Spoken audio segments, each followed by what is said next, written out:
Hello everyone, I'm Audrey Miller. Today, we're going to analyze the topic of the 5 types of medication you should never casually bring on a plane. Have you ever thought that a tiny pill could prevent you from passing through airport security, or in serious cases, even lead to criminal charges? This is especially true for our parents and grandparents. Many older adults have minor health issues like high blood pressure, diabetes, or heart conditions. Sometimes, for insomnia or anxiety, they get used to taking certain medications. But if you don't understand the rules and just toss those pills into your carry-on, getting stopped at the airport can be incredibly embarrassing and a huge hassle. It could even land you in legal trouble. Let me ask you a few questions first. Did you know that some medications legally prescribed by a doctor in the United States can be considered illegal drugs in other countries? Did you know that some common painkillers we use are strictly controlled substances abroad? Did you know that even if you have a legitimate medical need for a drug, you could still be suspected of smuggling if you don't have a doctor's certificate? Feeling a little surprised? Many seniors might say, but this is the medicine my doctor has prescribed for years. What could be the problem? The truth is, the problem lies in the different regulations of each country.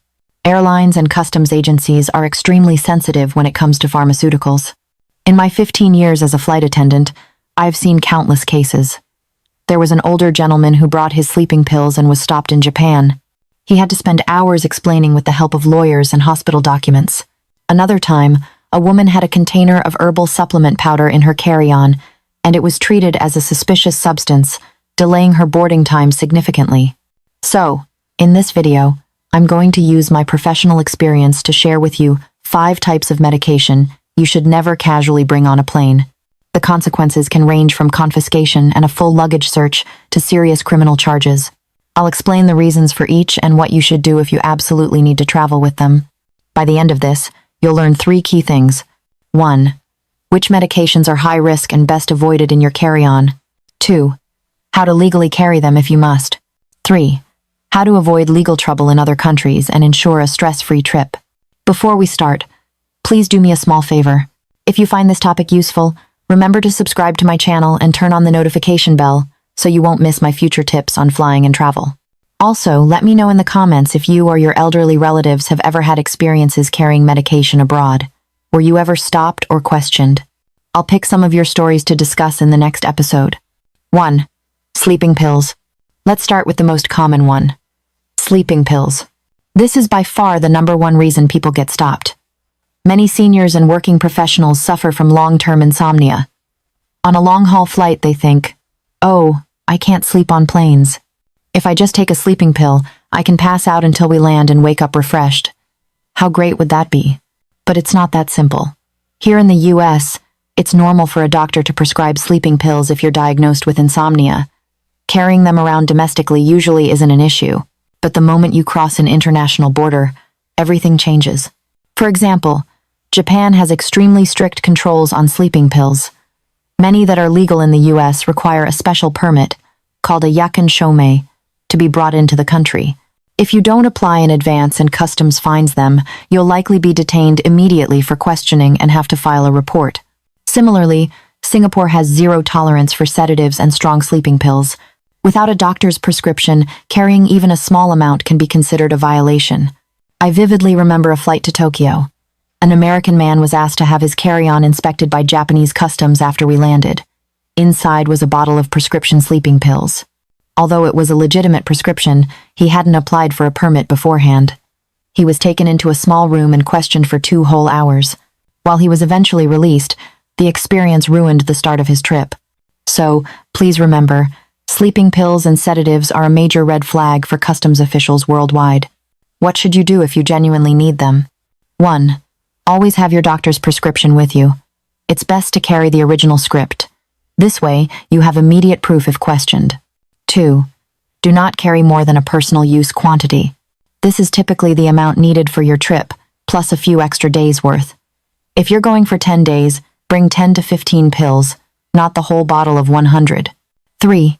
Check the regulations of your destination country beforehand. Some countries have official government websites where you can apply for a permit in advance. I know many people will say, "That's so much trouble just to get some sleep." But trust me, it's better to deal with the hassle before you leave than to regret it when you're detained in a foreign country. Once you cross a legal line, the consequences can be severe, from having your medication confiscated to getting a criminal record or even being deported. One more quick tip. Some over-the-counter cold medicines or multi-symptom formulas can contain sedative components. You might think it's just a regular cold pill, but in certain countries, it could still be classified as a controlled substance. So, our beloved seniors shouldn't treat medicine like candy and assume it's fine just because a doctor prescribed it. These seemingly ordinary pills are often the ones that cause the most trouble. 2. Painkillers, especially opioid-based. Next, painkillers. This might sound strange, right? We take one for a headache or a backache. Some seniors always keep pills like ibuprofen or Tylenol in their bags. These are household staples in America. But I have to warn you about a major landmine: painkillers containing morphine or codeine. These are not drugs you can just buy at a pharmacy. They are powerful, prescription-only medications typically given to cancer patients or patients recovering from major surgery in the US. While they are legal and provide essential relief here, the situation changes completely when you take them on a plane to another country. For instance, countries in the Middle East, including Dubai, Qatar, and Saudi Arabia, have incredibly strict laws against opioids. If they find even a trace amount of an opioid-based medication on you, it can be treated as drug trafficking. Even with a doctor's prescription, you might not be safe. In their legal system, morphine is a narcotic, and possession is a crime. I remember when I was flying to Dubai, there was an American traveler who was a cancer patient. His doctor had prescribed him morphine-based painkillers, which he kept in his carry-on for the trip. As soon as he landed, his bag was searched, and he was taken away on the spot. He was nearly jailed. It was only through the intervention of the U.S. Embassy staff that the issue was resolved. The whole tour group was terrified by the ordeal. So, for our seniors, if you regularly use morphine-based painkillers, you must prepare in advance. 1. Confirm whether your destination country prohibits or restricts these drugs. Many countries require you to apply for a permit to carry them. A doctor's prescription alone is not enough. 2. If you must bring them, carry a doctor's letter, preferably with an English translation. This will at least provide some context if you are questioned. Sen. If possible, don't bring them at all. For mild headaches or joint pain, it's safer to bring general over-the-counter painkillers like Tylenol, which are available almost everywhere in the world. Many people ask me, Audrey, is it okay to bring ibuprofen or Tylenol? The answer is yes, in most countries. However, be mindful of the quantity. If you bring a giant bag with hundreds of pills, customs will get suspicious and may think you intend to sell them. The principle is to bring just enough for your trip, plus a small backup supply. Don't overdo it. 3. Psychiatric medications. This next category is more sensitive than you might think. Psychiatric medications, including anti-anxiety, antidepressant, and antipsychotic drugs. Many seniors might think, this doesn't apply to me. I don't see a psychiatrist. But you'd be surprised. Due to stress, insomnia, anxiety, and depression, the number of people on these medications is growing, and it's not just young people. Many retirees also take them due to life changes or health issues. These drugs are, of course, legal in the US with a doctor's prescription. But again, once you travel internationally, problems arise. For example, some common anti-anxiety medications, like alprazolam, known by the brand name Xanax, are legal prescriptions in the US, but are controlled substances in the United Arab Emirates, Dubai. Without a pre-approved permit, carrying even a small box could be treated as smuggling. Singapore is another country with very strict rules on psychiatric drugs. Without official medical authorization, carrying a single pill can be deemed illegal possession, leading to fines or even jail time. I personally encountered a case where an American mother, who was on long-term antidepressants, was flying to visit her son studying in Australia. She thought it was just regular medicine and kept it in her carry-on. During her layover in Singapore, her bag was searched. She was taken into a small room and interrogated. Although she was eventually let go after showing her prescription, she was shaking with fear and nearly missed her connecting flight. Why are these drugs so risky? Because many countries equate them with addictive substances. They fear you are bringing them in for abuse or to sell. The words psychiatric medication set off the highest level of alarm for them. So, what should you do? 1. Like sleeping pills, always carry your doctor's prescription, and preferably an English version of the certificate. Many hospitals now provide English medical statements or certificates for travel. Just apply for one in advance. R. Do not repackage these medications into smaller pill organizers. When you repackage them, no one can tell what they are, which makes them look more suspicious. It's best to keep them in their original pharmacy bottle, which has the medication name and your name on it. This adds credibility. 3. If you're on a short trip, bring just enough for the duration. Remember not to bring a large, full bottle, as the quantity might suggest an intent to distribute. Sit. Cough syrup, with codeine. This next one catches many people by surprise. Cough syrup. Yes, you heard me right. The common cough syrup you have at home, especially the kind containing codeine. Let me explain why it's dangerous. Codeine is an opioid derivative. In the US, it's a legal ingredient in many prescription cough suppressants. A doctor often prescribes it for a persistent cough or a severe cold. To us, it seems harmless. But overseas, especially in the Middle East, Singapore, and Japan, there is a zero-tolerance policy for codeine. Because codeine is addictive, if abused, it's no different from a narcotic. I was once on a flight to Singapore and encountered an American passenger who had a small bottle of prescription cough syrup in his carry-on. He had no idea it would be an issue. When he went through customs, his bag was flagged, and he was immediately taken to an interrogation room. I can still picture the scene. He kept trying to explain to the customs officer, "My doctor prescribed this. I just have a cough." But the officer was not convinced. In the end, the syrup was confiscated, and he was fined several hundred Singapore dollars. His trip was ruined from the start. So, remember, cough syrup is not something you can just bring on a plane, especially if it contains codeine. In many countries, it is strictly forbidden. What if I have a terrible cough and need medication abroad? 1. For short trips, it's best to buy compliant cough medicine at a local pharmacy in your destination country. Most countries have codeine-free alternatives that are safe and legal. 2.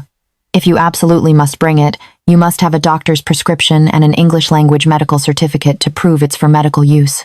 3. The quantity must be small. Bring only one small bottle for personal use. Don't bring 3 or 4 bottles.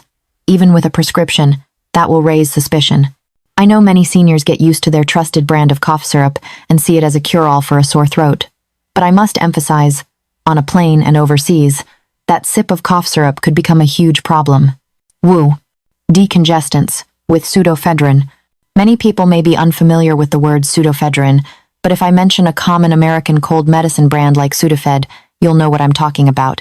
Sudafed and other effective nasal decongestants contain pseudoephedrine or its derivatives.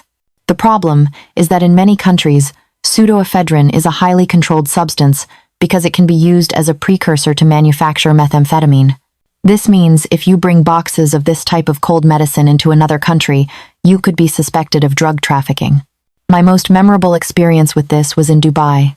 An older lady had 2 large boxes of a popular decongestant in her carry-on because she was afraid of catching a cold on her trip and wanted to be prepared. As soon as she went through security, her bag was pulled aside. A customs officer with a stern face asked her in a very serious tone, "What is this for?" The woman was terrified and on the verge of tears, trying to explain she was just a tourist. Fortunately, airline staff rushed over to help communicate, and she narrowly avoided being taken to the police station. So, to all the seniors out there, be especially careful with medications containing pseudoephedrine. Do not casually bring them abroad. You might ask, "So what do I do if I get a cold overseas? Can't I bring any medicine?" You can, but you need to be smart about it. 1. Try to bring single-ingredient medications, such as those that only contain a pain reliever or fever reducer, and avoid complex multi-symptom formulas. 2. Carefully read the active ingredients list on the packaging before you travel. If you see pseudoephedrine, be cautious. Sen. If you must bring it, get a doctor's prescription and a medical note, and ensure the quantity is strictly for personal use. I'll add one more story. A young man was going to Australia for a work-study program. He packed some common traditional herbal remedies from the US, thinking they were natural and would be fine. He didn't realize that some of them contained ephedra, a plant source of ephedrine. All his medicine was confiscated, and he was almost denied entry. He later complained that if he had known, he never would have brought them. This tells us that natural doesn't always mean safe. Some herbal or compound medicines can contain hidden sensitive ingredients that are legal in the US, but highly regulated internationally. I often joke with friends that a cold medicine like Sudafed is a lifesaver in the US, but it could put you on a blacklist overseas. It sounds like an exaggeration, but it's true. Spending a little extra time checking your medication's ingredients before you travel can save you from a massive headache.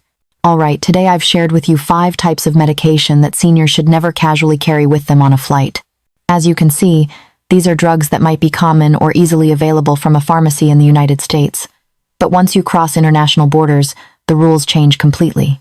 In the worst-case scenario, it's not just about confiscation. You could face criminal charges and be suspected of drug trafficking or smuggling. So, to all the seniors preparing for an overseas trip, please check your medication's ingredients before you pack. If you're unsure, ask your pharmacist or doctor directly. It's better to get clarity beforehand than to be stopped by customs and regret it later. Finally, remember that the most important part of traveling is to relax and have a good time. Don't let a medication issue turn your trip into a stressful ordeal. If you found today's sharing helpful, please like, subscribe, and share. And feel free to tell me in the comments if you or your friends have ever been stopped for carrying medication. How did you handle it? Your story might help other viewers too. Thanks for watching. I'm Audrey Miller, and I'll see you in the next episode.